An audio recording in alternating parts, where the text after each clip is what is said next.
Hola a todos, muchas gracias por la invitación. En honor al tiempo, ya que ya llevamos en una hora, voy a tratar de usar menos tiempo del que me fue otorgado. Pero antes que nada, presentarme. Yo soy Pablo Violier, trabajo en una ONG que se llama Derechos Digitales, que es una organización no gubernamental dedicada a la defensa, promoción y desarrollo de los derechos fundamentales en el entorno digital. Así que vemos todo lo que está relacionado con libertad de expresión, privacidad y acceso al conocimiento.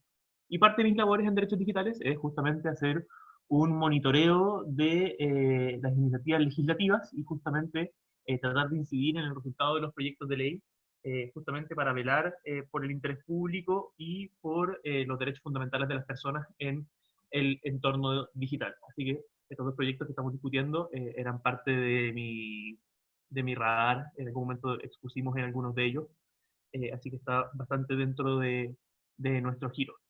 Les dejo aquí el enlace a esta presentación. Yo de todas formas se los voy a mandar a los organizadores. Está en mi página web, está en todas partes, así que siéntanse libres. Está licenciada con Creative Commons, así que la pueden usar, reutilizar, difundir y modificar.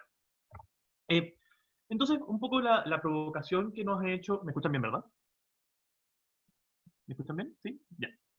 La provocación que nos hicieron los organizadores fue justamente cómo la pandemia y el COVID-19 cambia el escenario en cómo nosotros entendemos Internet. Eh, y esto es un tema muy interesante porque, como ya planteó el senador Letelier, eh, yo creo que el COVID-19 lo que ha venido a hacer es apresurar un proceso que ya veníamos avisorando hace bastante tiempo.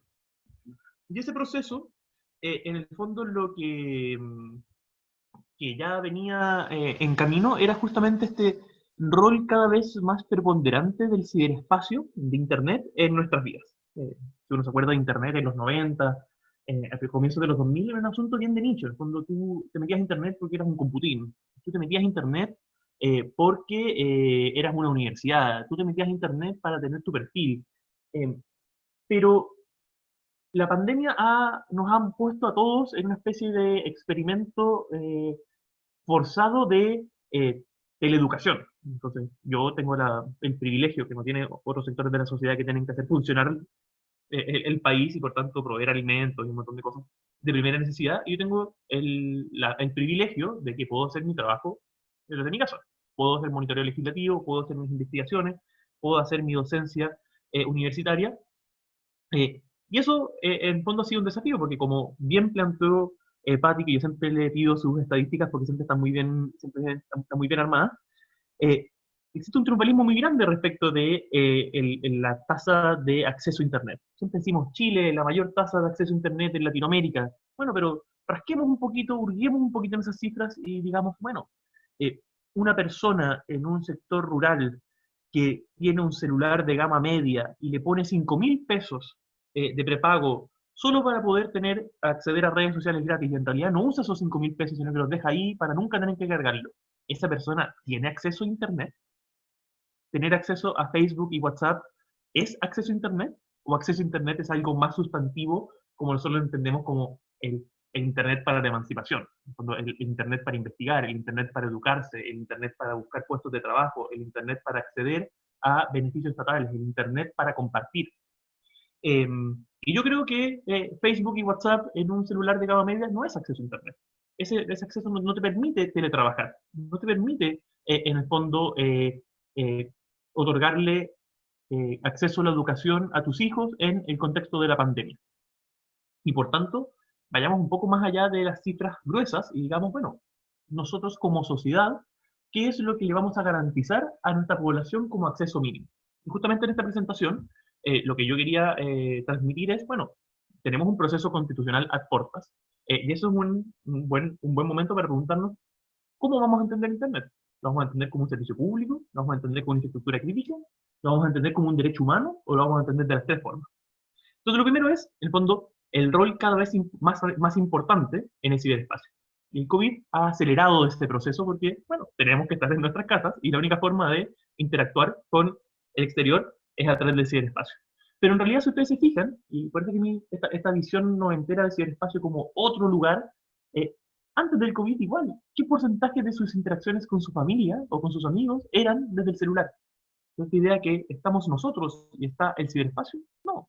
Internet es una forma en que nosotros seres humanos interactuamos. Y cada vez una parte más importante de nuestras interacciones ocurre en el ciberespacio. No solamente íntimas, personales, sociales, sino que económicas. Las personas emprenden en el ciberespacio.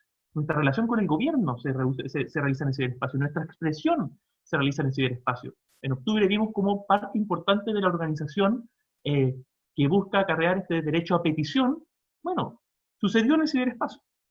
Entonces, el ciberespacio se transforma en una condición necesaria para el ejercicio de derechos. Porque estamos hablando de que parte importante de la población se está organizando para ejercer su derecho a petición en el ciberespacio, bueno, la persona que no tiene acceso a Internet se encuentra en una situación desmejorada para ejercer su derecho a petición. Estamos hablando de que parte importante del acceso a la cultura, los beneficios de la ciencia y el patrimonio se producen en el ciberespacio. Bueno, la persona que no tiene acceso a Internet tiene una condición desmejorada para el ejercicio de ese derecho. Lo mismo podemos decir del derecho a educación, del derecho a libertad de expresión y otros derechos. Y por tanto, se vuelve cada vez más evidente que el acceso a una conexión sustantiva, no una conexión formal, es una condición necesaria para el ejercicio de derechos fundamentales. Y al mismo tiempo, en la medida en que usamos más Internet, dependemos más de Internet. En la medida en que dependemos, y aquí la palabra clave es dependencia, porque efectivamente nos hemos vuelto dependientes de Internet, no en el sentido peyorativo, pero en la medida en que uno utiliza más un elemento, uno se vuelve dependiente de él. Y a mayor dependencia, mayor vulnerabilidad. El año 2010 o 2009, no me acuerdo cuándo fue el terremoto, se cayó Internet por un día y medio en Chile. Y bueno, en esa época hablábamos por mensaje de texto, poca gente usaba WhatsApp, pocas empresas hacían comercio electrónico, entonces cayó Internet y bueno, ya uno no podía ver películas, pero nadie se murió. ¿Qué pasaría hoy día si tuviésemos a Chile entero un día y medio sin Internet? Las consecuencias serían sustantivas.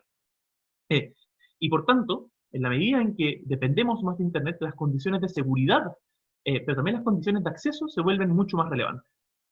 Y eso, como decía Patricia, y siento que no creo que vaya a agregar mucho a su presentación, que estuvo muy completa, eh, nos genera desafíos importantes. Primero, en brecha digital, porque hoy día no podemos decir, bueno, pero Internet es algo simpático y por tanto podemos dejarlo completamente al mercado, porque estamos hablando de que Internet efectivamente es una condición necesaria para el ejercicio de derechos.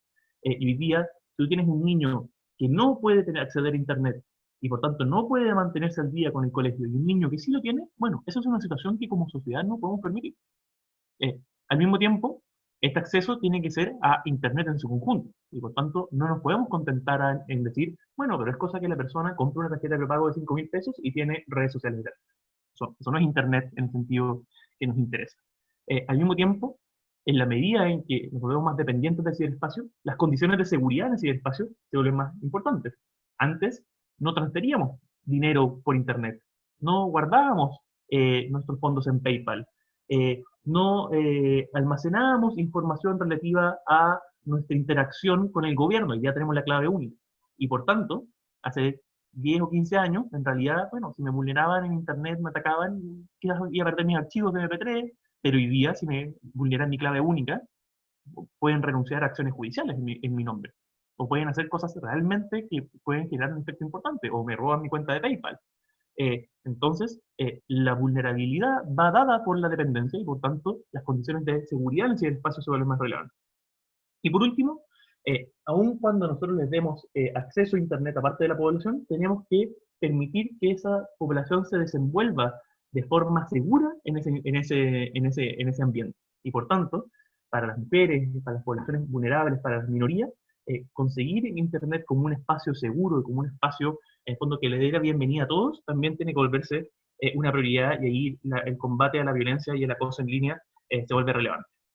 Entonces, como yo les decía, esta presentación buscaba responder a la pregunta de, bueno, si estamos diciendo que Internet es cada vez más relevante y cada vez más importante y estamos dependiendo cada vez más de él, bueno, ¿qué vamos a entender por Internet? Y una posibilidad es que nosotros entendamos Internet como un servicio público. Eso lo había planteado muy bien el senador Letelier. Y el servicio público, en el fondo, nace de la doctrina de la doctrina francesa cuando tuvieron esta locura de eliminar los cuerpos intermedios y por tanto, como hay servicios que son esenciales para la dignidad humana y para el desarrollo de la persona, ese servicio lo va a entregar el Estado. Eh, Eso es completamente inconcebible en Chile porque Chile consagra en el fondo fehacientemente el rol de los cuerpos intermedios, pero incluso sí, ante la posibilidad de que el Estado delegue la, la provisión de ciertos servicios, entender esos servicios como servicio público, servicio estratégico, en el fondo establece ciertos niveles o ciertos criterios de supervisión por parte del Estado eh, respecto de la provisión de ese servicio. Y por tanto, al Estado no le da lo mismo cuál es el precio del agua, no le da lo mismo cuál es el precio de la luz, no le da lo mismo cuál es la calidad de servicio en el alcantarillado, no lo deja simplemente al mercado, porque dice, la luz, el alcantarillado, el gas, son condiciones esenciales para el desenvolvimiento de las personas. Y por tanto, la ONU establece que una condición mínima de calidad de servicio en materia de sanidad es que las personas tengan acceso al alcantarillado a través de cañerías y no a través de otros medios, condición mínima. Y por eso es que nosotros establecemos control de precios respecto a ciertos servicios o condiciones mínimas de calidad.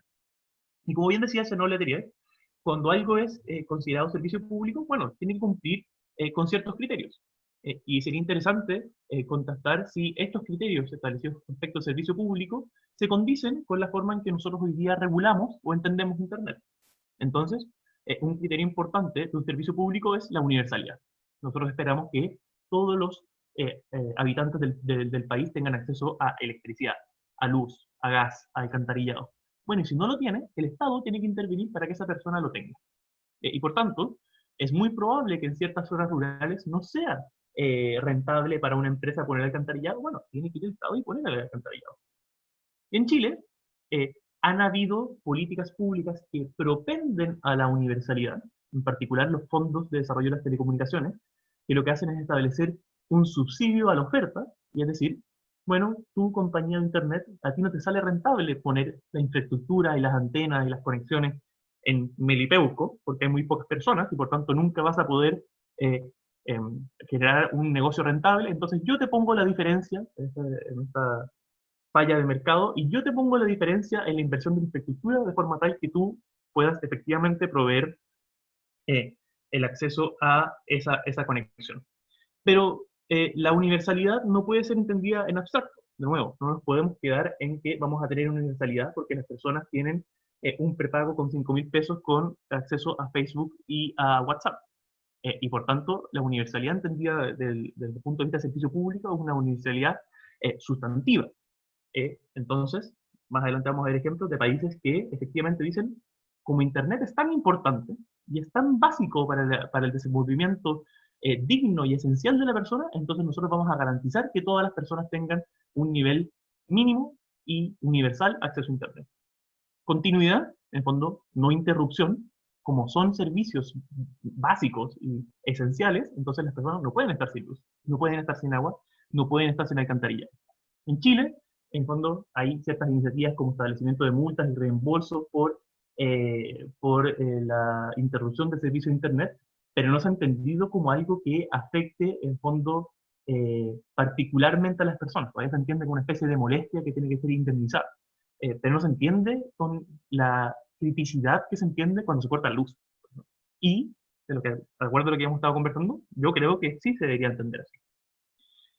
Luego, regularidad, entendida como calidad, es decir, yo decía, la ONU entiende que respecto del alcantarillado, un mínimo básico es, bueno, que sea a través de cañerías. La electricidad, lo mismo, el agua, bueno, tiene que tener ciertos criterios para ser considerada potable. Bueno, en materia de servicio de calidad de Internet, nosotros tenemos una ley cuyo reglamento todavía no se dicta, que justamente lo que busca es establecer un mínimo de calidad respecto de ofrecimiento del servicio de Internet. Eso es bien complicado porque la forma de medición eh, es bien compleja, porque si estás en un celular y estás dentro de un túnel, por supuesto que vas a poner un medidor y no te va a dar una buena velocidad, pero eso es algo que nosotros nos tenemos que proponer. No discriminación, servicios públicos, los estadounidenses hablan de public courier, cuando tu correo es un servicio público y por tanto cumples un rol público y por tanto tú no puedes decidir que los paquetes ciertos paquetes que viajan por tu servicio, como vienen de Francia y te cae mal Francia, vas a hacer que se demoren una semana más. No, tienes que generar un servicio de forma no discriminatoria. Y la concreción que nosotros tenemos en Chile a partir de este principio es la neutralidad de la red. Chile es el primer país del mundo con una ley de neutralidad de la red que de hecho es bastante buena. Y en general hay discusiones que son más o menos sofisticadas respecto de si los planes de redes sociales gratis cumplen o no cumplen, o ciertas otras condiciones comerciales, pero en general la legislación es buena y lo que falta es, en el fondo, que exista una real voluntad política por parte del regulador, en particular Subtel, de efectivamente hacer efectivas esas obligaciones. Y por último, precio accesible. En el fondo lo que dice es, no importa que tú le ofrezcas un gran servicio a toda la población, no importa que ese servicio sea de gran calidad y esté disponible en todo el territorio nacional, si no está a un precio que lo haga realmente universal. Cuando todas las personas tienen que tener la capacidad de acceder a ese servicio a través de un precio asequible. Y es por eso que hay un montón de servicios públicos en donde el Estado establece control de precios.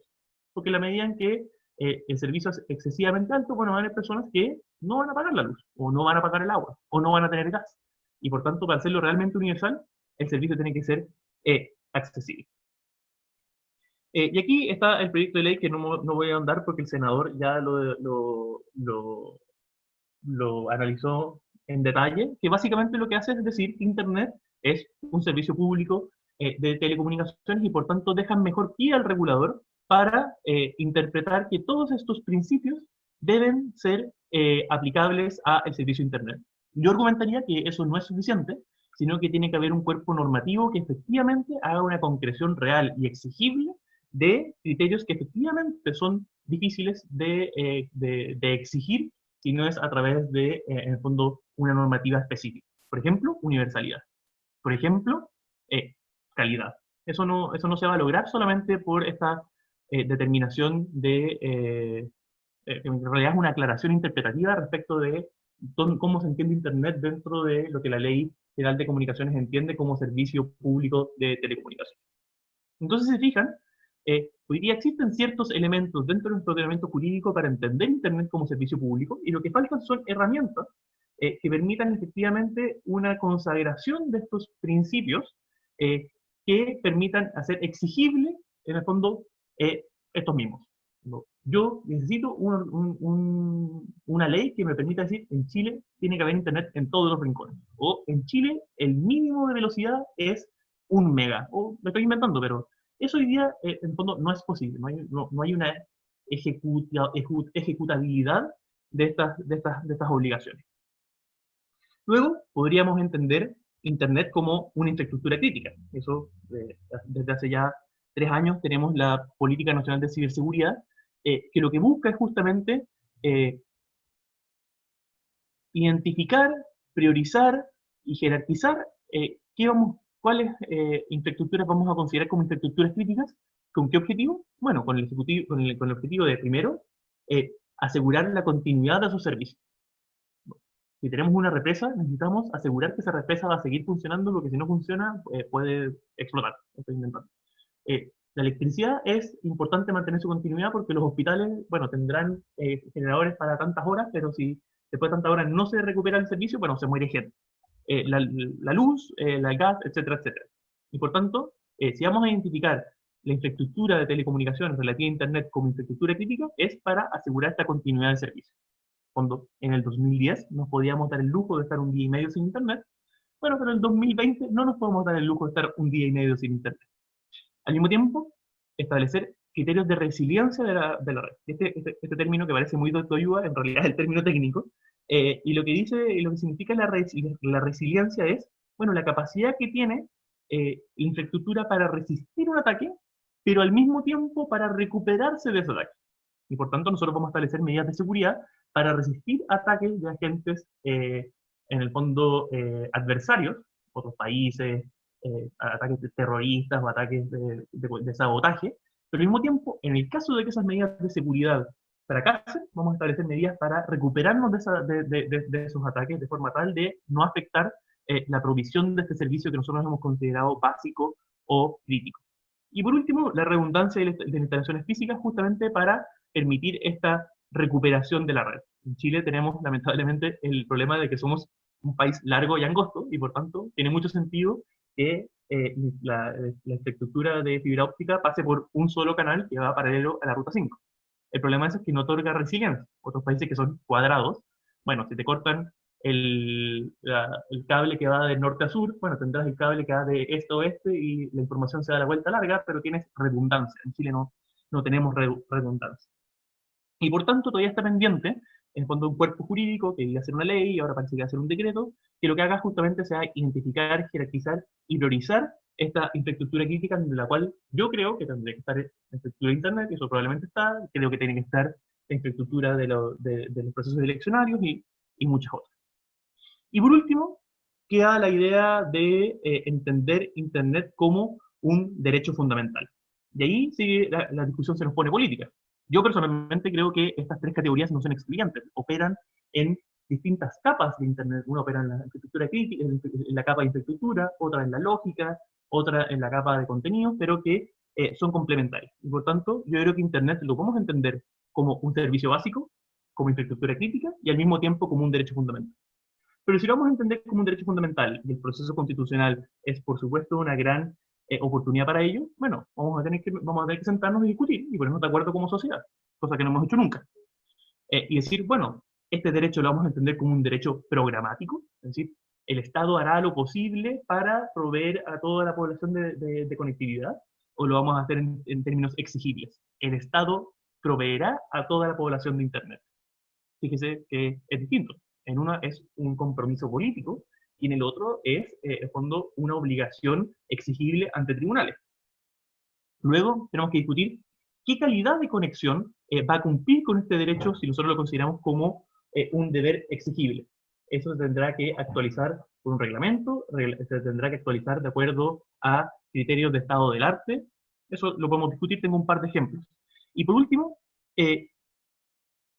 ¿será el Estado el obligado a garantizar este nivel mínimo de conexión o será el Estado el obligado a, como se ha entendido generalmente bajo la lógica subsidiaria consagrada en la Constitución del 80, a generar las condiciones para que sea el mercado el que provea esa conexión? Entonces aquí les tengo, y aquí en el fondo hay un proyecto de ley que fue presentado por el senador Sandón, redactado por su asesor, que hoy día está en la Subtel, en donde hay una concepción más bien desde este punto de vista, desde el punto de vista de derecho programático. Porque se establece que Internet es un derecho fundamental, pero que el Estado proveerá el acceso libre e igualitario a la red. Y por tanto, seguimos esta lógica del derecho formal. El Estado no le va a prohibir a personas acceder a Internet, pero al mismo tiempo no se hará cargo de que efectivamente todas y cada una de las personas tenga una conexión sustantiva de calidad y que cumpla ciertos mínimos. Entonces, para terminar, solamente a vuelo de pájaro, algunos ejemplos de legislaciones comparadas que, ya sea a través de una consagración constitucional, legal o jurisprudencial, efectivamente han pasado a entender Internet como servicio básico, infraestructura crítica o derecho fundamental. En Estonia, por ejemplo, a través de su ley de telecomunicaciones, se establece este deber que los servicios de Internet tienen que estar disponibles universalmente a todos los suscriptores, independiente de su localización geográfica y a un precio uniforme. Y por tanto, lo que se establece aquí es que Internet, la obligación a las compañías de proveedoras de servicios de entregar servicio de Internet en todos los rincones de Estonia y a un precio que sea el mismo precio independiente si es una zona rural o una zona urbana. En Grecia, la consagración es a nivel eh, constitucional, pero más bien programática, y tiene esta connotación de la sociedad de la información, un término que hemos dejado de usar un poquito, y lo que establece es este deber programático de facilitar a la población participar de esta sociedad de la información, tanto en la producción, intercambio o transmisión de ella como deber del Estado. Es súper discutible si es programático o exigible porque establece como deber. Habría que ver la jurisprudencia griega, como no leo griego, no la reviso. Luego tenemos la Unión Europea, que a nivel de directrices, en la directriz del 2002, modificada del año 2009, en el fondo sí establece el deber de los estados de garantizar un acceso funcional a Internet. Este término funcional da cuenta de que no es un acceso formal, no es cualquier acceso, sino un acceso funcional de Internet. ¿Y cuál es el criterio? Bueno, en función de las tecnologías predominantes utilizadas por la mayoría de los suscriptores y la viabilidad tecnológica de esa tecnología. Y por tanto, todos los países miembros de la Unión Europea tienen este deber de entregar a todos sus habitantes este acceso a Internet de carácter funcional. Yo creo que tener un plan de redes sociales gratis en un teléfono móvil no es un acceso funcional a Internet. Luego tenemos a Francia, que a propósito de una litigación por una ley de propiedad intelectual, su Consejo Constitucional o Tribunal Constitucional llegó a la conclusión de que el acceso a Internet que se haya transformado en esta plataforma para la comunicación e intercambio de ideas es parte de la consagración de la libre comunicación de ideas y opiniones consagradas en la Declaración del Hombre y del Ciudadano, y por tanto declara Internet en su faz libertad de expresión como un derecho humano. Y por último, tenemos a Finlandia, en donde efectivamente hay una consagración específica de un mínimo de calidad de servicio, en donde se establece este deber de las empresas, este deber exigible de las empresas proveedoras de Internet, que entreguen a cada residente permanente y a cada oficina, es decir, a cada lugar en donde se puede generar un negocio o lo que sea, una conexión mínima de 1 megabyte de velocidad de bajada. Así que esa es una visión muy, muy, muy, pero muy abuelo de pájaro de cómo se puede considerar Internet como servicio público, infraestructura crítica o derecho fundamental, y mi visión de cómo estos términos no son excluyentes y operan en distintos ámbitos de Internet, y Chile tendría que, en su proceso constitucional, eh, proponerse consagrarlo en estos tres distintos niveles. Así que muchas gracias, espero no haberme pasado de tiempo.